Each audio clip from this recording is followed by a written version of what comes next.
Informações úteis. Para quem fez a inscrição pela internet, os recibos estão ali na frente com a Cecília.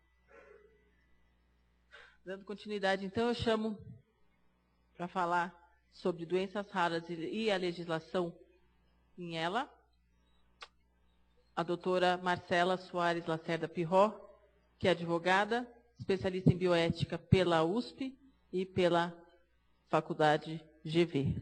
Por favor. E a diretora jurídica da Brela.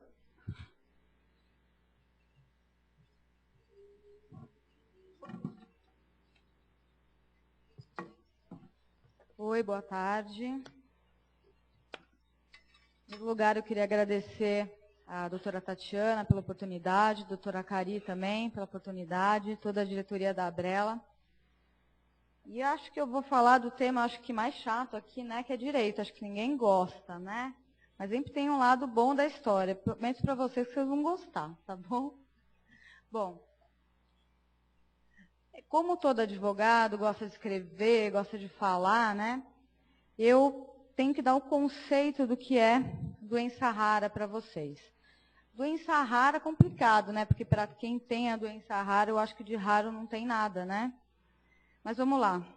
As doenças raras, também designadas como doenças órfãs, são aquelas que afetam um pequeno número de pessoas por comparação com a população em geral.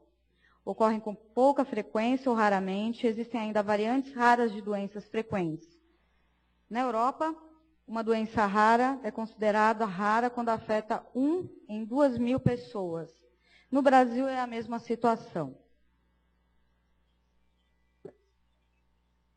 Bom, cerca de 5.000 doenças raras já foram descobertas. 80% delas são de origem genética. E no Brasil estima-se cerca de 13 milhões de pessoas portadoras de doenças raras. Aí que eu falo, de raro não tem nada, né? A ela, que é o nosso caso aqui, que a gente está sempre defendendo, que para a gente também não tem nada de raridade nisso, são 2.000 pessoas em 100.000 brasileiros. 2 pessoas em 100.000 brasileiros. Bom, aí que vem a nossa realidade do dia a dia, né?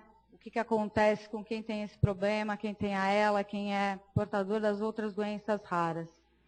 Bom, como já foi amplamente conversado aqui com vocês, existe um problema no diagnóstico. Quanto tempo se demora para diagnosticar essa doença? Hoje existem poucos profissionais da saúde especializados nisso. A formação dos nossos médicos e profissionais multidisciplinares na área da saúde são generalistas, então dificilmente o paciente consegue encontrar um profissional apto para diagnosticar essa doença de uma maneira rápida e eficaz, que é o que o paciente precisa. No caso da ELA, em média, demora-se de 12 a 14 meses para se diagnosticar a doença, né? Segundo o Ministério da Saúde, existem 300 médicos geneticistas cadastrados no país. Infelizmente, só isso. Outra dificuldade que a gente nota muito com vocês é a falta de legislação específica. Hoje tem uma legislação ampla, existe Constituição Federal, leis que falam da saúde, mas uma legislação específica que englobe toda a situação de todas as doenças raras, inclusive a ela, ainda a gente ainda não tem de uma maneira efetiva. E um outro problema também, né, que o paciente precisa buscar os seus direitos. Eu acho que isso é um grande problema que os pacientes enfrentam. Esses direitos, como quando eu falo, na verdade, hoje os pacientes buscam uma assistência integral, buscam equipamentos, buscam home care, né? Mas a maior parte das demandas judiciais hoje são por causa dos medicamentos. Os medicamentos de alta complexidade ou os medicamentos que já são cadastrados no SUS e que também as pessoas não conseguem encontrá-lo. A ausência de políticas públicas faz com que os pacientes recorram à justiça. Isso que cria essa famosa judicialização do SUS que todo mundo fala. Isso é, na verdade, uma consequência da falta de uma legislação específica. Que se tivesse uma situação bem clara, que a legislação protegesse, vocês não precisariam buscar essa tutela. Então, a maior parte, como eu falei, das ações são para medicamentos. Eu trabalho no hospital público já há muito tempo e a gente também tem percebido durante os anos que as pessoas, os cidadãos, os pacientes também estão buscando outros meios de pedir uma solução desse problema. Nós respondemos muito para o PROCON, para as ouvidorias dos hospitais, ouvidoria do governo federal, estadual. O Ministério Público tem sido insistente nas demandas nos hospitais, as ONGs, Disque Denúncia, conselhos regionais e os juizados de pequenas causas e a justiça comum. Bom, como eu falei, fico numa situação delicada, né, porque fala de doenças raras e a legislação. Qual legislação, né? Não existe uma legislação específica. Mas o que existe, na verdade, é todo um ordenamento legal desenhado no Brasil que faz com que vocês tenham possibilidade de buscar tutela jurisdicional. Então, vou falar um pouquinho da estrutura. Oi. Vou falar aqui da estrutura. A estrutura jurídica do Brasil, ela é uma pirâmide, certo? Lá no topo da pirâmide, a gente tem a Constituição Federal. A Constituição Federal, ela é a carta magna. Aqui a gente tem que sempre obedecer todos os princípios que estão da Constituição Federal para que sejam efetuadas leis que nunca podem ser contrárias à Constituição Federal. Todas as leis que eventualmente forem criadas, ou esses projetos de leis que temos hoje, todos têm que respeitar os princípios da Constituição Federal. Por muitas vezes, algumas dessas leis elas não são consideradas constitucionais, daí vem algumas ações de declaração de constitucionalidade, por isso que algumas leis vocês ouvem por aí que tem alguma DIN, alguma coisa contra a lei, é porque estão realmente questionando a constitucionalidade. E aqui as portarias, os decretos, mas todos eles têm que respeitar, a portaria tem que respeitar a lei tem que respeitar a Constituição Federal. Se alguma disposição delas estiverem contrária à Constituição Federal, isso com certeza vai ser arguída a inconstitucionalidade. Bom, como eu falei, não existe lei específica no caso da doença rara, mas existem os princípios da Constituição Federal.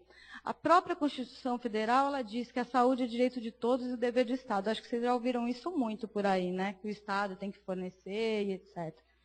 E o que possibilita o ingresso da ação? Esse dispositivo aqui da Constituição Federal, que diz: a lei não excluirá da apreciação do Poder Judiciário lesão ou ameaça de direito.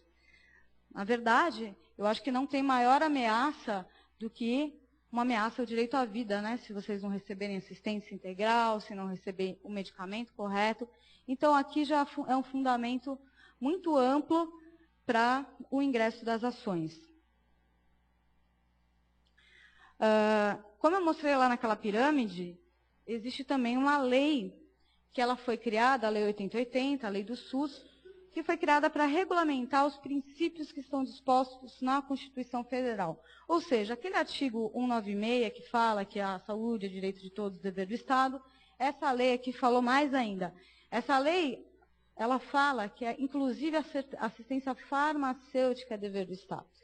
Então, isso já fundamenta o ingresso das ações, certo?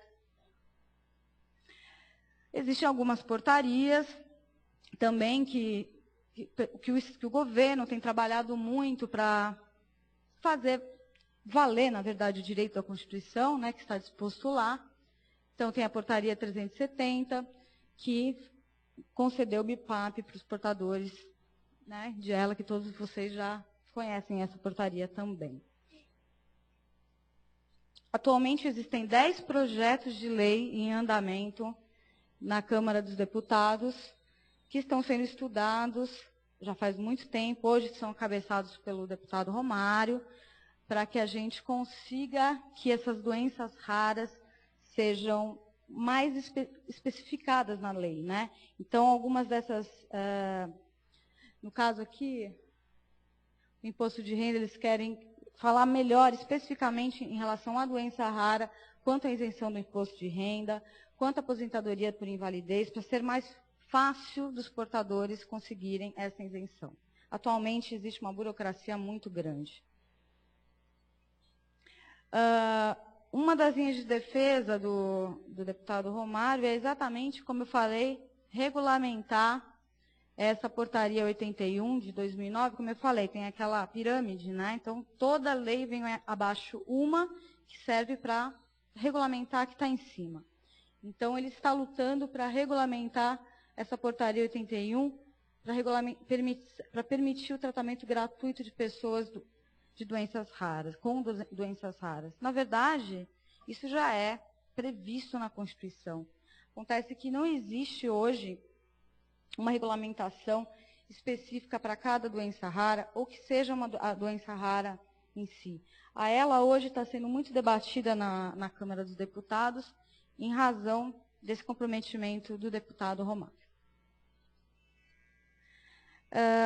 Conversando bastante com a doutora Tatiana, até debatendo o que poderia ser feito, o que a Abrela poderia fazer de iniciativa, de ideias para o Congresso.